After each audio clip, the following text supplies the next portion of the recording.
목사님이 특별히 고난에 대해서, 고난의 의미에 대해서 말씀을 나눠주면 좋겠다라고 말씀하셨어요. 그거를 보고 듣고 제 혼자 생각으로 홍 목사님이 진짜 많이 힘드신가 보다. 그리고 특별히 이 코로나 시대에 이 하트하우스 교회의 많은 성도님들이 특별히 고난의 어떤 시간들, 광야의 삶을 살고 계시는, 그 광야를 통과하고 계시는 분들이 참 많은 것 같다라고 하는 걸 느껴서 그런 분들에게 우리가 겪는 고난, 광야의 의미가 무엇이고 이걸 통해서 우리가 하나님께서 주시는 어떤 영적 회복의 시간으로 여러분이 이해하실 수 있도록 오늘 민수기 말씀을 준비하였습니다. 네, 이거 좀 보여주세요. 네. 여기 저희 아내하고 저는 하트하우스 교회 예배를 진짜 많이 참석을 했어요. 전 몇 번 참석을 했는데 너무 좋은 게 하나 있었어요. 다 좋죠. 예배 찬양도, 예배 전체의 구성도 함께 일어나서 찬양하는 여러분의 모습들도 너무너무 아름다웠고, 그리고 홍 목사님의 말씀과 그 말씀 하나하나를 이렇게 여러분에게 그 의미들을 설명해 주시는 그런 설교도 너무 좋았고, 특별히 저는 이제 구약과 히브리어 전공이거든요. 제가 한 가지 안타까운 것 중에 하나가 뭐냐면, 왜 많은 교회들에서 이 민수기 6장의 말씀을 가지고 축도를 하지 않지? 라고 하는 거였어요. 근데 이 교회는 오니까 너무 좋은 게 목사님이 이 민수기 말씀으로 축도를 하는 거예요. 여러분들이 아마 이 구절을 너무나 잘 아실 거라고 생각을 합니다. 매주 축도의 말씀으로 듣는 그런 표현이기 때문에 함께 한번 우리 자신에게 그리고 서로를 축도하는 마음으로 한번 다 같이 한번 읽어볼까요? 여호와는 내게 복을 주시고 너를 지키시기를 원하며 여호와는 그의 얼굴을 내게 비추사 은혜 베푸시기를 원하며 여호와는 그 얼굴을 내게로 향하여 드사 평강 주시기를 원하노라 할지니라. 아멘. 아멘. 이 말씀으로 축도를 하는 게 진짜 좋은 거예요. 혹시 이 하트하우스 교회를 처음 나오시거나 얼마 되지 않으신 분들 중에 이 교회는 왜 다른 교회들처럼 그리스도의 은혜와로 주 예수 그리스도의 은혜와로 시작하는 그런 축도를 하지 않고 왜 이 말씀으로 축도를 하나라고 혹시 궁금해하실 분들이 계실 수 있을 것 같아서 우리가 보통 삼위일체식으로 축도를 하는 그 표현은 바로 이 구절이에요. 이거는 데살로니가 교회의 데살로니가 후서에 그 편지를 바울이 보내면서 그 맨 마지막에 편지를 마무리하는 인사로서 이 구절을 교인들에게 이제 축복과 위로의 말씀으로 전해주는 거예요. 주 예수 그리스도의 은혜와 하나님의 사랑과 성령의 교통하심이 여러분들과 함께 있기를 바란다 라고 하는 정말 아름답고 우리가 또 삼위일체를 근거로 해가지고 이런 표현들을 쓰기 때문에 대부분의 교회에서는 이 구절을 가지고 축도를 해요. 근데 한편으로 생각해보면 이거는 이 표현의 어떤 의미의 가치를 하락시키고 싶은 게 전혀 아닌데 이 표현은 바울의 어떤 문안 인사, 편지의 마무리 인사거든요. 근데 오늘 우리가 읽은 이 축복의 말씀은 어떤 말씀이냐 하면 하나님께서 직접 제사장들에게 너희는 이 말로 백성을 축복하라 라고 말씀하신 거예요. 그러면 내가 그들에게 복을 주겠다 라고 약속하신 거예요. 우리가 예수님께서 너희는 이렇게 기도하라 라고 가르쳐 주신 주 기도문을 우리는 그대로 따라하고 외우고 하잖아요. 근데 하나님께서 직접 이 말씀으로 백성을 축복하라 라고 하신 말씀으로 왜 축복을 안 하지? 저는 그래서 정말 이 말씀으로 이 아론의 축복이라고도 불리우기도 하고 혹은 제사장의 축복이라고도 불리우기도 하는 이 표현으로 축도를 하는 이 교회가 저는 너무너무 좋았어요. 정말 하나님의 말씀을 잘 따르고 있구나 라고 생각을 했어요. 네, 보시면 여호와께서 모세에게 이렇게 얘기합니다. 아론과 그의 아들들에게 가서 얘기해라. 이 말씀으로 축복하라 너의 백성들을. 그러면 내가 그들에게 복을 주겠다라고 하나님께서 직접 어떻게 축복하라라고 하는 축복의 말씀을 가르쳐 주신 거예요. 그러니까 얼마나 참 소중한 말씀입니까? 제가 이 한글로 되어 있는 여러분들 그 말씀으로도 충분히 깊은 은혜와 하나님의 사랑하심을 충분히 느낄 수 있고 하나님의 복을 충분히 느낄 수 있겠지만, 저는 이제 원어를 전공하고 히브리어를 바탕으로 해서 성경을 이해하는 사람이기 때문에 제가 한 구절 한 구절 원어로 설명을 해드릴게요. 그러면 아마 여러분들이 앞으로 이 축도를 들으실 거나 아니면은 이 말씀을 읽으실 때 그 의미들이 훨씬 더 좀 더 깊어지실 거라고 생각해요. 이게 우리말로도 충분한데 글쎄 좀 아쉬운 부분들이 좀 있어요. 그래서 여러분들이 원어를 아시면 좀 더 깊게 아실 수 있을 것 같아요. 첫 번째 표현이 뭐냐면 여호와께서 여러분들에게 복을 주시기를 원한다 라고 하는 표현이에요. 복이라고 하는 단어의 의미를 설명해 볼게요. 그리스어, 제가 좀 원어를 비교해 설명하겠습니다. 그리스어에서요, 복이라고 하는 단어는 유얼로게라고 하는 표현인데, 유라고 하는 말은 좋은이라고 하는 뜻이고, 로게는 여러분 로고스 아시죠? 말이라고 하는 뜻이에요. 그러니까 유얼로게는 좋은 말을 하다, 좋은 말을, 쭉 말하면 덕담을 하는 거예요. 이 표현이 영어에서는 현재 지금도 쓰이는데 eulogy라고 하는 표현으로 쓰여요. 이게 뭐냐면 장례식에서 고인에 대한 좋은 어떤 그런 기억들을 가지고 서로 고인의 삶을 나누는 것을 이제 추도사라고 하죠. 그 추도사를 eulogy라고 지금도 쓰고 있는 표현입니다. 그리고 라틴어로는 베네디케레, 이게 유올로지와 베네디케레는 사실 뭐 전혀 다른 단어처럼 보이지만 의미는 완전 똑같아요. 베네는 여러분 뭐 요즘에는 없어졌다고 하던데, 카페 베네, 좋은이란 뜻이에요. 베네는 좋은이란 뜻이고, 니케레도 말하다는 뜻이에요. 그러니까 베네디케레도 마찬가지로 좋은 말을 해주는 거예요. 덕담을 해주는 겁니다.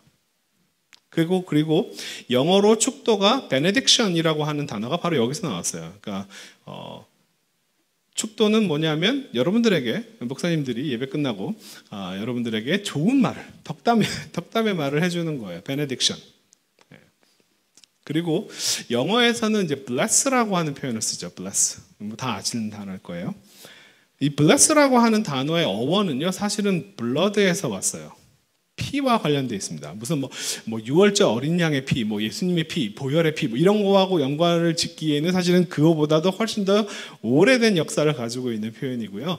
이 blood라고 하는 의미는 뭐냐면은 사실은 고대 서유럽의 북유럽의 제사를, 그러니까 동물의 피를 뿌려가지고 악귀를 막는 그런 것을 나타내는 표현이에요. 사실 블레스라고 하는 표현, 영어의 그 표현은 어떤 면에서는 글쎄요, 뭐 6월절 어린 양의 피와 좀 연결이 되긴 하겠지만, 사실은 그렇게까지 기독교적인 표현이라기보다는 오히려 어떤 기원을 따지면 되게 이교도적인 그런 표현들이에요. 그런 역사를 가지고 있어요.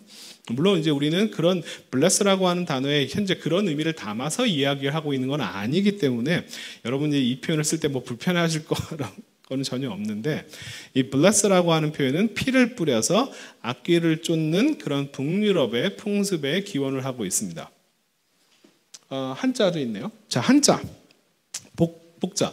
한자는 제가 잘 몰라요. 제가 고대 근동의 언어를 한 20개 정도를 연구를 했는데 한자는 약합니다. 그래서 여러분이 한자는 저에 대해서 저보다 훨씬 더 많이 알고 계신 분들이 많을 것 같아서 함부로 말씀드리기가 되게 곤란한데, 제가 복자라고 하는 이 한자가 어디서 기원했고 그 의미가 무엇인지를 찾아보고 뭐 전문가들이 얘기한 것들을 봤을 때, 어떤 분들은 신 앞에 제물을 바치는, 복을 받기 위해서 신을 뭐 달래기도 하고 뭐 제물을 바치는 그런 그런 뭐 합장을 하는 모양을 형상화했다라고 이야기하시는 분들도 계시고요.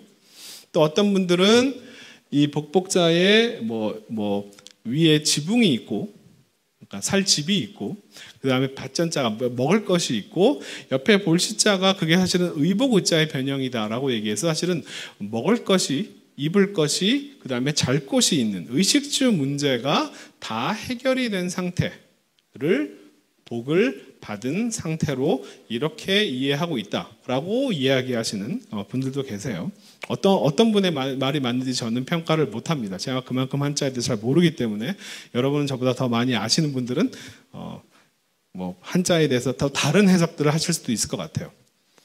자, 그런데 그러면 이제 문제는 히브리어에 복을 주다라고 하는 이 바라크라고 하는 히브리어 단어가 있는데, 이제부터 제 전공으로 들어갑니다. 네, 바라크라고 하는 이 단어의 의미는 무엇일까? 뭔가 좋은 덕담을 해주거나, 아니면 무슨 악귀를 막아준다거나, 아니면은 뭔가 재물을 바치거나, 혹은 아니면 여러분의 어떤 의식주 같은 문제들을 해결하는 것과 관련되어 있는 단어냐 하면 흥미롭게도 전혀 아니에요. 이 바라크라고 하는 이 단어는 무릎을 꿇다라고 하는 단어입니다. 재밌죠, 그죠? 전혀 접근법이 달라요. 다른 베네딕켈의 유올록의 이런 단어들과는 근본적으로 접근법이 다릅니다. 이 바라크라고 하는 단어가 무릎을 꿇다라고 하는 의미로 쓰이는 경우가 바로 시편 90편 똑같은 단어가 쓰인 거예요. 오라 우리가 굽혀 경배하며 우리를 지으신 여호와 앞에 무릎을 꿇자. 이게 원어를 보면요, 우리말은 축복하다, 복을 주다라고 번역했고, 한 번은 무릎을 꿇다라고 이렇게 번역을 했지만, 사실은 여러분 원어로 보시면 같은 단어예요. 같은 단어가 쓰여 있습니다. 무릎을 꿇다라고 하는 뜻이에요. 바로 이런 경우입니다. 그래서 복을 주다라고 하는 표현은 뭐냐면, 정확하게 이제 히브리 문법적으로 설명을 하자면, 상대방을 그러니까 복을 주는 사람이 복을 받을 사람에게 상대방을 무릎 꿇은 상태로 만들다라는 뜻이에요. 무릎 꿇은 상태로. 바로 이런 경우를 얘기합니다. 이렇게 축복하기 위해서 무릎을 꿇게 하는 거예요. 그게 바로 복을 주다라고 하는 히브리어 단어의 원어적인 의미입니다. 이런 그림을 상상해 보시면 아시겠죠. 그 의미에 대해서는 좀 더 깊게 나중에 살펴보고요. 두 번째로는 너를 지키시기를, 주님께서 여러분들을 지켜주시기를 원합니다라고 하는, 지키다라고 하는 단어는 우리가 이 표현을 읽을 때는 하나님께서 우리를 안전하게 보호해 주신다라고 하는 의미로 받아들이죠. 그 말 맞아요. 정확히 잘 알고 계시는 건데, 이 샤마르라고 하는, 지키다라고 하는 표현은 사실은 굉장히 여러 가지 상황 속에서 쓰이는 거예요. 우리를 안전하게 보호하다. 자, 사무엘상 똑같은 이제 샤마르라고 하는 똑같은 단어가 쓰인 여러 부분을 찾아 보여드릴게요. 여호와께서 우리를 보호하시고는 우리가 위험에 빠지지 않게 안전하게 우리를 잘 지켜주시고 보호해 주신다라고 하는 의미로 쓰인 거고요. 그런데 어느 때까지 너희가 내 계명과 내 율법을 지키지 않겠느냐라고 했을 때, 그 지키다라고 하는 단어가 똑같이 쓰였는데, 율법을 지키다는 율법을, 계명을 안전하게 보호해 주는 거하고는 전혀 다른 의미죠. 그죠? 그것을 따르는 것을 의미합니다. 그죠? 그 말을 따르는 것을 의미해요. 하나님의 말씀, 하나님의 명령을 따르는 것을 의미하는 표현으로서도 지키다라고 하는 표현이 있습니다. 우리말도 똑같이 쓰이는 거죠. 그 다음에 또 이거는 이제 에덴 동산에서 벌어진 사건인데, 화엄검을 두어 생명나무의 길을 지키다. 자, 생명나무의 길을 지키는 것은 생명나무를 안전하게 보호하려고 얘기하는 게 아니죠. 그쪽으로 가지 못하게 막는 거예요. 그 길로 가지 못하게 막는 것도 똑같이 지키다라고 하는 단어가 똑같이 사용되었어요. 요압이, 우리말 번역에서는 요압이 그 성을 살펴라고 번역이 되어 있지만, 사실은 이 단어도 똑같이 샤마르가 쓰였는데, 그것은 뭐냐면 우리아가 못 나오게 그 거기를 지키고 막는 거예요. 그래서 오히려 이 지금 사무엘 하에 나오는 살펴라고 하는 표현과 창세기 3장 24절에 나오는 생명나무의 길을 지키다라고 하는 표현이 같은 의미로, 그것을 그 길로 못 나오게 막고 있는 상태를 이야기하기도 하는 표현이에요. 그래서 하나님께서 여러분을 지켜주신다라고 하는 표현이 정말 첫 번째로 가장 중요하게 여러분을 위험에서부터 안전하게 여러분의 영과 여러분의 몸을 안전하게 보호해 주시는 의미도 되지만 여러분이 잘못된 길로 하나님의 명령을 따르지 않는 잘못된 길로 갈 때 그 길을 막으시기도 하고 심지어는 재밌는 표현으로는요, 이 샤마르라고 하는 단어가 미시마르라고 하면 감옥이라고 하는 뜻으로 쓰여요. 감옥에 가둬놓는 거예요. 여러분은 어떤 때로는 감옥에 가둬놓고 어딘가에 가둬놓고 못 나오게 하는 거예요. 왜냐하면 그래야 여러분이 한편으로는 안전하게 될 수도 있고 한편으로는 나쁜 길로 빠지지 않도록 하나님께서 막아주시기 위해서 거기에 갇혀있는 사람의 입장에서는 마치 감옥에 있는 것 같지만 그것이 바로 하나님께서 여러분을 지키다라고 하는 의미의 여러 가지 의미들이에요. 단순히 안전한 보호만을 의미하는 건 아니에요. 다양한 의미가 그 안에 포함되어 있습니다. 자, 이건 제가 정말 참 좋아하는 표현 중에 하나인데 그 얼굴을 내게 비추사. 그 얼굴을 내게 비추사. 이걸 그냥 그대로 직역을 하면요, 하나님의 얼굴에서 빛이 나와서 여러분에게 이렇게 쫙 비춰주는 거예요. 상상만 해도 멋있지 않아요? 하나님의 얼굴이 어떻게 생겼는지 잘 모르겠지만 하나님의 얼굴에서 광채가 빛이 나와서 여러분을 쫙 비춰주는 걸 얘기하는 표현입니다. 그 얼굴을 내게 비치사라고 하는 표현은 저도 번역하라 그러면 이거보다 더 적절하게 효율적으로 잘 번역할 수 없을 것 같긴 하지만 약간 아쉬워요. 이 똑같은 표현이 바로 시편의 61편에, 이 시편 61편은 바로 이 민수기 6장에 있는 표현을 바꿔서 표현하는 거예요. 그 얼굴 빛으로 우리에게 비추다. 이게 똑같은 표현입니다. 같은 표현을 썼는데 그 같은 표현을 한 번은 그냥 좀 축약해서 얼굴을 내게 비추사라고 번역했고요. 한 번은 그 얼굴 빛으로 여러분들에게 비추사. 이게 좀 더 정확한 번역인 것 같아요. 하나님의 얼굴에서 광채가 빛이 나와서 여러분의 삶을 쫙 조명해 주는 거예요. 멋있죠, 그죠? 멋있는 표현입니다. 자, 은혜 베푸시기를. 히브리어 단어 헤인이라고 하는 단어인데 은혜라고도 우리가 번역을 하는데 은혜는 사실 크게 보면 두 가지 의미가 있어요. 하나는 값없이 공짜로. 은혜라고 하는 것은 뭐예요? 우리가 무엇을 해서, 그죠? 우리가 무엇을 하나님께 하나님의 말을 잘 듣거나 하나님께 무엇을 갖다 바쳐서 하나님께서 우리에게 주신 게 아니라 하나님께서 우리를 구원하시고 우리를 살리신 것은 우리를 하나님께서 일방적으로 하나님께서 주권적으로 사랑하시고 그리고 하나님께서 우리에게 뭔가 대가를 바라지 않고 값없이 공짜로 그냥 주시는 그런 의미이기도 하고 또 한편으로는 이 단어는 왜 그렇게 그러면은 그 사람에게 무료로 값없이 공짜로 왜 주느냐? 불쌍해서 불쌍히 여기다 긍휼히 여기다 라고 하는 의미와 같은 단어예요. 한 단어가 상황에 따라서 값없이 공짜로 이유 없이 까닭 없이 이렇게도 번역이 되고 한편으로는 불쌍히 긍휼히 이렇게도 번역이 돼요. 그러니까 하나님께서 여러분을 사랑하시고 여러분을 구원하시는 이유가 여러분이 뭔가 예뻐서라기보다는요, 여러분이 불쌍해서 불쌍해서 우리가 너무 없어 보여가지고 하나님께서 우리를 긍휼히 여기사라고 한 시편 아까 61편 이게 사실은 민수기하고 같은 표현들이에요. 하나님은 우리를 긍휼히 여기사가 하나님이 우리에게 은혜를 주신다라고 하는 표현과 똑같은 표현입니다. 자, 그 얼굴을 저는 제가 이 민수기 6장의 말씀을 정말 사랑하고 좋아하는 것은 제 인생에서 가장 힘든 시기들을 제가 겪고 있을 때 제가 이 말씀에 꽂혔어요. 바로 딱 이 한 구절입니다. 그 얼굴을 내게로 향하여 드사. 그 얼굴을 내게로 향하여 드사. 자, 이거 직역하면 하나님께서 그 자신의 얼굴을 들어서 여러분들을 쳐다보시는 거예요. 제 인생에서 가장 힘든 시기들을 겪고 있던 시기에 제가 인생의 어떤 밑바닥 같은, 우리가 광야의 찬양을 했지만 거기 나오는 것처럼 내 곁에 아무도 없는 것 같고, 그리고 어떻게 나를 이렇게까지 낮아지게 하실 수 있을까? 라고 하는, 더 이상 이 밑은, 이 바닥은 더 이상 없을 거야 라고 하는 그런 바닥을 기어가는 그 순간에 이 말씀이 제 영혼을 살렸어요.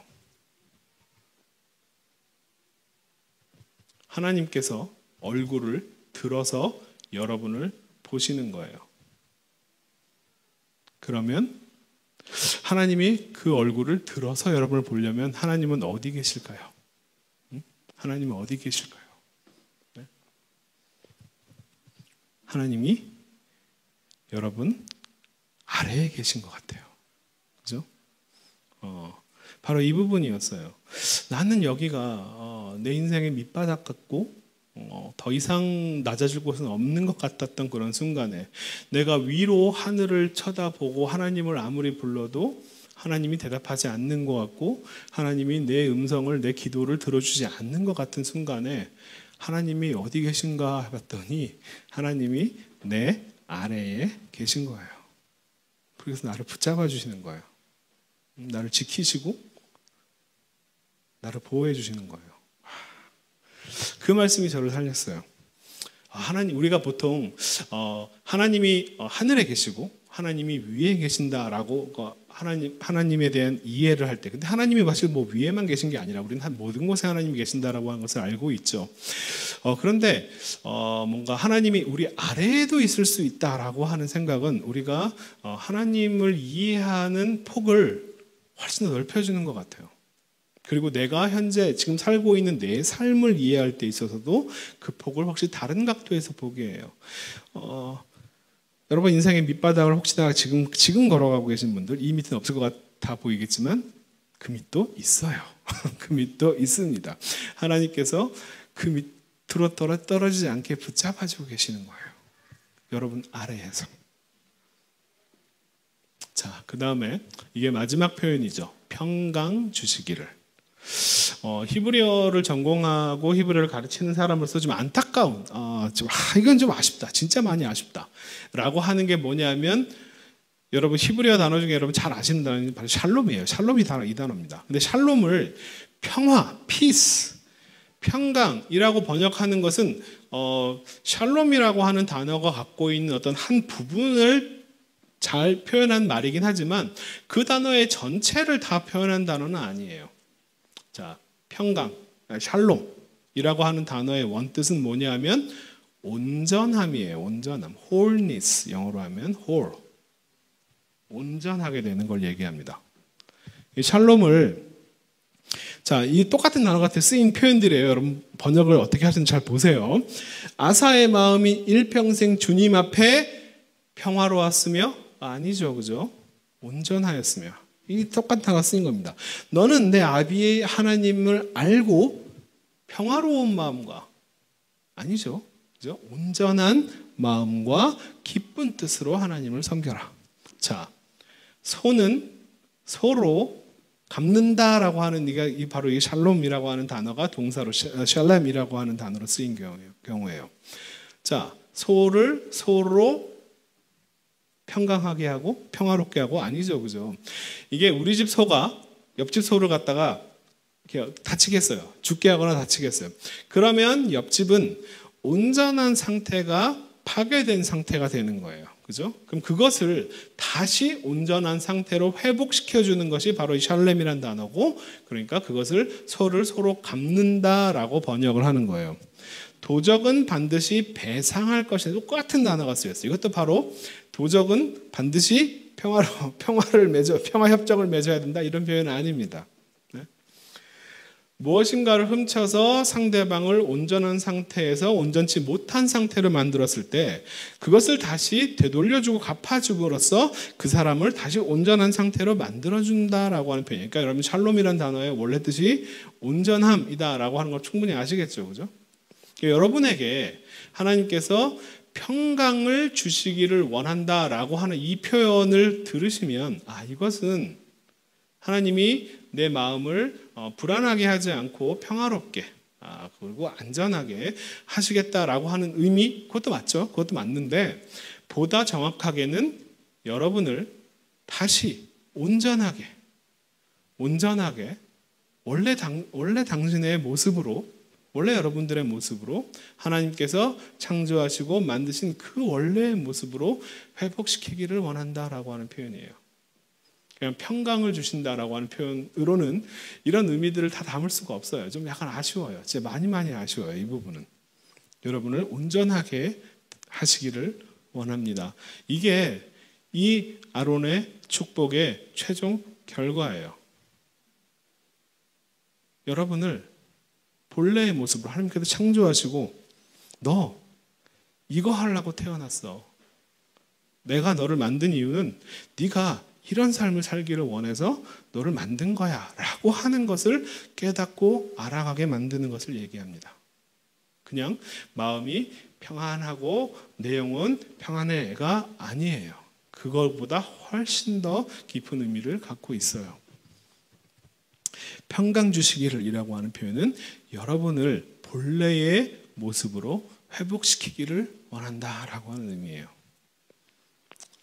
이렇게 알면 확실히 이 아론의 축복, 민수기 6장의 말씀이 확실히 다르게 느껴질 거예요. 자, 제가 다시 한번 이 정리를 좀 해드릴게요. 복을 주신다. 우리가 히브리어로 복이라고 하는 단어를 좀 비교를 해볼게요. 무릎을 꿇다라고 하는 의미와 그 다음에 또한 다른 거, 뭐 좋은 말을 해주거나 악기나 재앙으로부터 여러분 지키거나 아니면은 재물을 바쳐 의식주의 문제를 해결하다. 이것과 이 두 사이에 근본적인 차이가 있어요. 복이라고 하는 단어를 이해하는 근본적인 차이가 있습니다. 그게 뭐냐? 내가 무엇을 받을까? 좋은 말씀을 받는 거나 혹은 어떤 나쁜 것으로부터 나를 지켜주거나 아니면 내 어떤 의식주 문제를 해결받거나 이런 것과는 아무런 상관이 없고 뭐냐? 중요한 게 뭐냐 하면 내가 어떠한 자세로 있어야 되느냐. 하나님께서 나한테 무엇을 주실까가 중요한 게 아니라 네? 여러분이 하나님한테 내가 이렇게 하나님께 기도하면 하나님께서 날 뭐한테 뭘 주실까가 그게 중요한 게 아니라 중요한 것은 여러분이 어떠한 자세로 있어야 하느냐 이 문제라는 거예요. 바로 그 자세는 무릎을 꿇는 자세입니다. 여러분 인생에서 이렇게 무릎이 꺾이는 순간들이 아마 있을 거예요. 그리고 지금 그런 상황을 겪고 계신 분들이 부디 없기를 바라지만 지금 특별히 시대가 어렵기도 하고요. 많은 분들이 이런 어려운 상황들을 겪고 계실지도 모르겠어요. 바람이 불어오는 스치는 바람에도 무릎에 힘이 하나도 없어서 그냥 주저앉고 엎드리고 싶은 그런 마음이 드실지도 모르겠어요. 부디 그런 분들이 많이 없기를 바라지만 바로 이런 자세예요. 여러분 이렇게 좌절하는 이런 무릎을 꿇는 자세는 마치 하나님 앞에 엎드리는 자세와 비슷해 보여요. 그죠? 무릎을 꿇을 수밖에 없는 하나님 앞에 엎드릴 수밖에 없는 순간들 그게 바로 여러분들을 하나님께서 복을 주시기 위한 자세로 만드는 거예요. 자, 복은요 내가 뭘 받는 게 중요한 게 아니라 내가 어떠한 자세로 있어야 하는가가 이게 핵심입니다.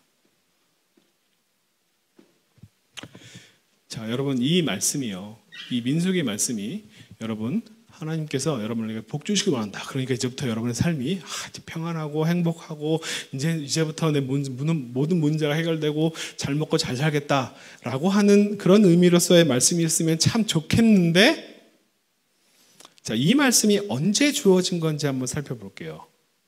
자, 볼게요. 이스라엘 자손이 애굽 땅에서 나온 후에 이집트를 탈출하고 둘째 해 둘째 달 첫째 날에. 자, 지금부터 앞에 광야 생활이 펼쳐집니다. 광야 생활 몇 년이죠? 40년. 그러면 이제 광야 생활 시작한 지 지금 1년하고 1개월이 지났습니다. 광야 생활 얼마 남았어요? 네, 만 40년이라고 딱 가정을 하면 38년 11개월이 남아 있는 거예요. 그죠? 이 시점에서 하나님께서 이 말씀으로 백성을 축복하는 거예요. 야, 이제부터 너희들 앞에는 탄탄대로가 펼쳐질 거야. 이제 인생이 편해질 거야. 이런 말씀을 하는 게 아니에요. 너희 인생에 앞으로 38년 문제는 이 사람들은 이 광야를 갖고 있는 사람은 이 광야 생활이 언제 끝날지 모르기 때문에 더 힘들죠. 그죠? 네. 이게 언제 끝날 줄 알면 아무리 38년 엄청나게 긴 시간이지만 38년 뒤면 이 고통이 끝난대 라고 하는 걸 알면 그것을 미리 준비하고 대비하고 힘을 비축하고 할 수 있는데 이게 언제 끝날지 모르기 때문에 더 고통스러운 거예요.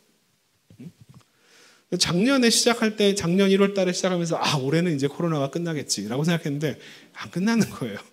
올해 시작하면서 또 이제 끝나겠지 아닌 거예요. 그러니까 정말 지치고 힘들고 많은 분들이 생계로 정말 어려운 분들이 많이 계실 것 같아요. 도대체 이 광야의 끝은 이 터널의 끝은 어디인가라고 정말 고통스럽게 생각하시는 분들이 참 많을 거예요. 바로 광야의 그 38년이라고 하는 적어도 이 정도 이상 남은 그 삶을 살아갈 때에 제사장들에게 아론에게 너희는 이 말로 백성들을 축복해라. 여호와는 너에게 복을 주시기를 원한다. 이 광야의 생활이라고 하는 것이 뭐냐면 하나님 앞에 무릎을 꿇는 시간이에요. 하나님 앞에 엎드릴 수밖에 없게 만드는 그런 시간이에요. 그 길을 갈 때에 하나님께서 여러분들을 한편으로는 안전하게 보호하시기도 하고 한편으로는 그분의 말씀과 그분의 뜻을 따르도록 강요하시고 강제하시기도 하고 한편으로는 나쁜 길로 가지 못하게 길을 억지로 막으시기도 하고 그게 바로 지키다의 의미예요.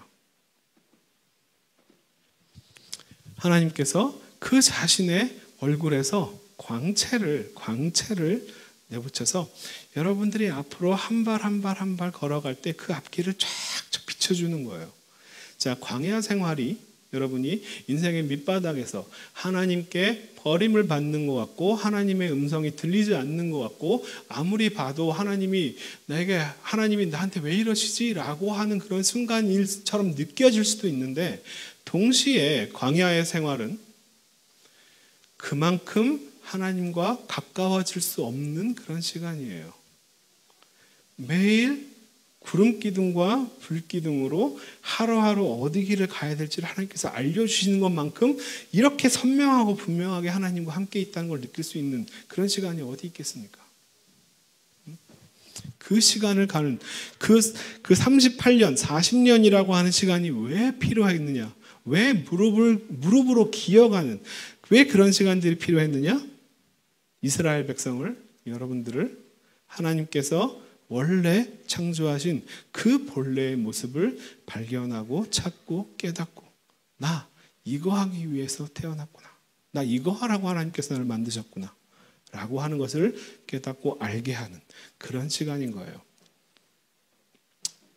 자, 그리스도의 순환, 그리스도의 고난, 십자가의 길은 바로 무릎꿇음이 무엇인지 하나님 앞에 엎드리는 것이 무엇인지를 가장 잘 보여주는 사건이에요. 동시에 이스라엘 백성들이 광야의 시간들은 그것을 겪는 사람들에게는 하루하루가 채찍 같고 하루하루가 모욕 같고 하루하루가 창으로 찔리는 것 같고 하루하루가 손과 발에 못이 박히는 것 같고 하루하루가 가시관으로 정말 날카로운 가시로 머리를 찌르는 것 같은 시간이지만 그 시간이 바로 하나님을 깊이 만나고 하나님의 인도함을 받는 시간이었습니다. 지금 광야의 삶을 살고 계시는 여러분들, 이 시간을 통해서, 그 시간을 통해서 하나님께서 여러분들에게 여러분들을 창조하신 그 본래의 목적을 깨닫게 해주시기를 주님의 이름으로 축원합니다. 다 같이 기도하겠습니다. 당신께서 창조하시고 당신께서 기르시고 지금까지 한 걸음 한 걸음 인도하셨습니다. 때로는 이 길이 맞나, 내가 과연 올바른 길로 가고 있나 의심이 들 때도 있었고, 때로는 당신이 보이지 않을 때도 있었습니다. 그러나 지금까지 걸어온 그 모든 걸음들 중 당신이 인도하시지 않은 걸음은 단 하나도 없음을 고백합니다. 그 어느 걸음 하나도 헛되지 않았고 그 어느 곳에서도 당신 없는 곳이 없었습니다. 이제 우리가 내딛는 새로운 길, 새로운 발걸음 역시 당신께서 그 걸음 하나하나를 인도하실 것임을 믿음으로 고백합니다. 예수님의 이름으로 기도합니다. 아멘.